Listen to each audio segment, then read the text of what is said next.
નમસ્કાર ખેડૂત મિત્રો, હું અર્પિત ભંડેરી આજે સખત ટેટીની ફિલ્ડ ઉપર વિઝિટ માટે આવ્યા છીએ. તે ફિલ્ડની અંદર એક ખૂબ જ ગંભીર સમસ્યા એ આજે જોવા મળી છે. આજુબાજુના ફ્રીડ ક્રોપની અંદર હાર્વેસ્ટિંગની સ્ટેજ ઉપર આવેલો છે. તો તેના જે ચૂસિયા પ્રકારના જીવાતો છે તે આ ફિલ્ડની ઉપર આ સમયે આવે છે. તો તેની અસર જે ટેટીના ક્રોપ ઉપર થયેલી છે તે આપણને લાઈવ જોવા મળે છે. જે છોડના પાંદડા હોય છે તેની ઉપર એફિડ છે, જાસીદ છે ને વ્હાઇટ ફ્લાય જેવા ચૂસિયા પ્રકારના જીવાતોનો જોવા મળે છે અને તેની અસર મલ્ચિંગ ઉપર તેનો અંતઃસ્ત્રાવ જોવા મળે છે.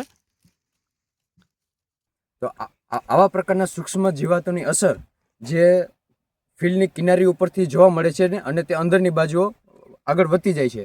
તો ખેડૂત મિત્રોને ખાસ કરીને ધ્યાન રાખવું જોઈએ અને જો ક્યાં પણ દેખાય તો તેની કઈ રીતના સારવાર રાખવી જોઈએ તેનો ડિટેલ્સ નીચે ડિસ્ક્રિપ્શનમાં લખેલી.